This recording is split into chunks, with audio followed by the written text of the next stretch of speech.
Chronique culturelle par le truchement de la technologie. Salut, mon cher Francis Galland. Salut, mon cher Alex Trudel. Content de te savoir là. Étienne Drapeau, Le Pont, son nouvel album.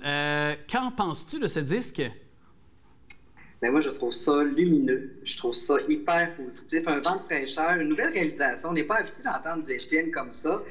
Puis j'ai trouvé ça super le fun de voir sa collaboration avec Claude Bégin. Ouais.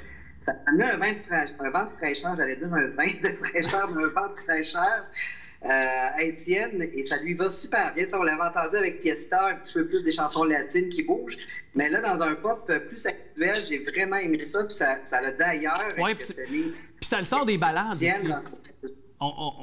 Ça le sort des balades aussi. On aimait ce côté-là de lui, certainement. C'est comme ça qu'il a fait sa marque de commerce. Mais à un moment donné, il me l'a dit aussi en entrevue, sans doute à toi aussi. À un moment donné, j'avais besoin de dire autre chose, de faire autre chose aussi. Puis le public, à un moment donné aussi, a peut-être envie d'entendre autre chose. Là. Absolument. Je pense que c'est une belle spécialité d'Étienne. Des balades, c'est balades d'amour. Mais là, d'entendre un petit peu Étienne un peu plus...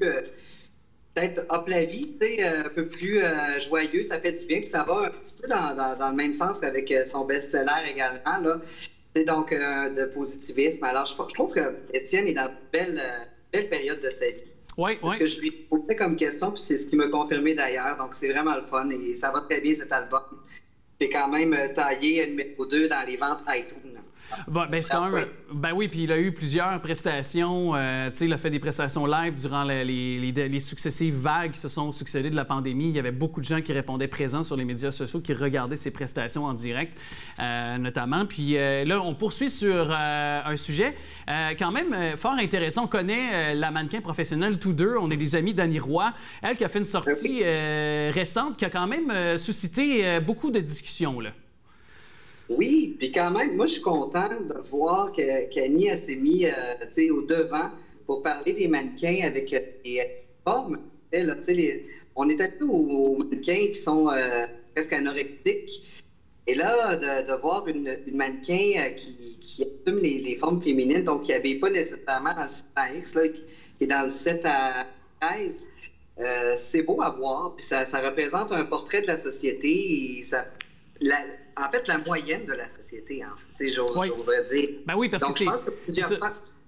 C'est ça, parce que la majeure partie des femmes actives de 30 ans, 40 ans, peu importe aussi donc leur âge, sont dans, justement, n'ont pas les formes et les standards de beauté qu'on voit sur les magazines. C'est plus de 80% d'entre elles. Puis elles ne sont pas représentées dans l'espace ambiant, puis dans les différents aussi films, dans tout ce qu'on voit sur les tribunes. Là.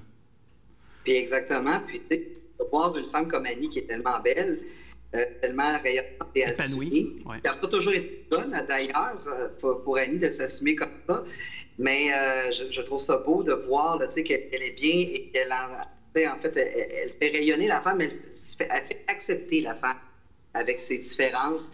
Et dans le fond, c'est pas des différences, c'est juste une normalité, j'oserais dire, dans le fond. Alors, bravo à Annie.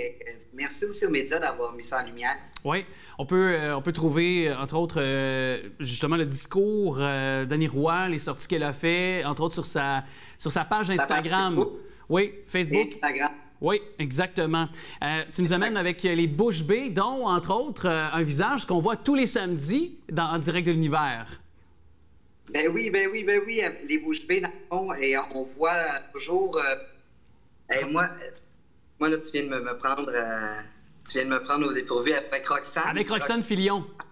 Filion, exactement. Merci. Pas les noms de famille. Donc, la belle Roxane qu'on voit en direct de l'univers et les Bouches Bées, dans le fond, qui est un trio qui existe depuis un certain temps et qui a mis Titanic, Roxane et Flavie. Donc, Flavie qui a composé la plupart des chansons sur le bord du fleuve. Dans le fond, ce qui a inspiré pendant la pandémie l'album.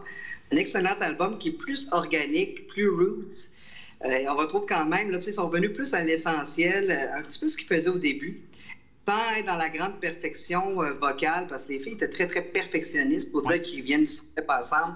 Ils ont un trio vocal, ils ont été choristes également. Là, ils ont été plus dans le côté naturel. Ils m'ont dit qu'ils se sont retrouvés, en fait, qu'ils ont été dans des zones qu'ils n'avaient jamais été. Ouais. Et ça se ressent sur cet album-là qui est, je vous dirais, qui fait vraiment du bien à l'âme, tout simplement. Je suis d'accord. Un album qu'on écoute qui est très vaporeux, lumineux et dans le fond, c'est un voyage intérieur et ça trouve qu'ils ont trouvé en fait leur X. Oui, puis beaucoup parce qu'évidemment, ce qui marque leur formation, c'est leur harmonie vocale, c'est sûr, mais là, c'est de façon dépouillée, donc c'est simple, efficace, authentique. Puis aussi, ce que j'aime beaucoup de leur proposition musicale, c'est que cette fois, c'est pas lisse. Comme tu as dit, il y a de la personnalité dans ce qu'elles ont fait, davantage que sur ce qu'elles avaient fait auparavant, je trouve, sur les précédents albums. Fait que là, j'ai comme l'impression, après plusieurs disques, d'avoir découvert la véritable identité musicale de Bouche Bée. Je sais pas si tu as eu cette impression-là aussi. En plein ça, quand je dis qu'ils sont sur le X, moi, j'ai l'impression que là, ils ont trouvé le filon. Et ils vont d'ailleurs le continuer à le peaufiner, ce filon-là. Et c'est un album qui va s'apprêter super bien aussi à faire des spectacles, à faire des représentations parfois plus acoustiques. On sait qu'on n'a pas toujours les moyens au Québec d'avoir les gros bands en arrière. Donc, c'est un album qui va vivre et qui va faire du bien aux gens. Ouais. Voilà, moi, je suis très heureux de ce son-là et de cette découverte musicale. Et là, une femme qu'on adore tous les deux, de Shawinigan, Annick Saint-Pierre de The Voice, qui s'est rendue encore une fois très, très loin. On l'apprenait ce week-end dernier. L'aventure The Voice, la seule Québécoise en liste d'ailleurs cette année pour Annick Saint-Pierre, ça se poursuit, là.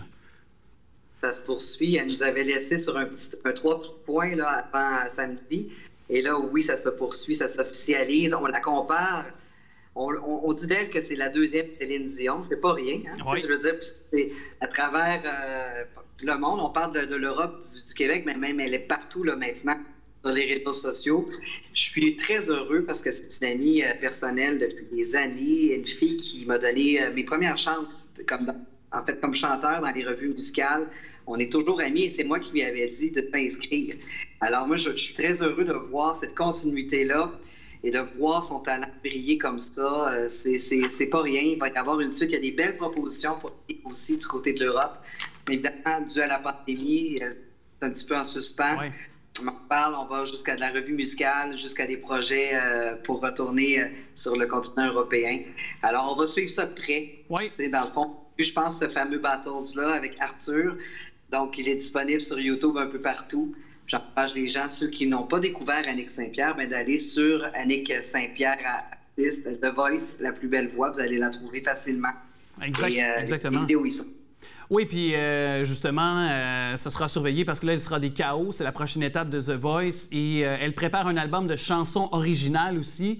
Donc, là, comme tu disais, évidemment, avec la pandémie, tout est mis un peu sur pause pour le développement également à l'international dans la grande francophonie. Mais sachant déjà que le téléphone a sonné, puis que là, on le sait aussi qu'en plus, elle a un album en préparation, je pense que on peut espérer pour elle. Et moi, je dis enfin une carrière à grand déploiement pour elle. Bien, à la grandeur, j'ai juste le goût de terminer en disant. Donc, Annick Saint-Pierre, c'est de nos très grandes voix. Donc, et The Voice, la voix de l'année de l'édition 2021 en France. Exactement, sachant qu'en plus, elle a été refusée à quelques occasions ici à l'édition québécoise. C'est une petite forme de vengeance cute, on va le dire de même pour Annick Saint-Pierre. Je trouve ça tellement mignon, j'aime ça. Oui, moi aussi. Hey, merci Francis de nous avoir parlé, ça a été agréable comme toujours. Hey, merci à toi Alex.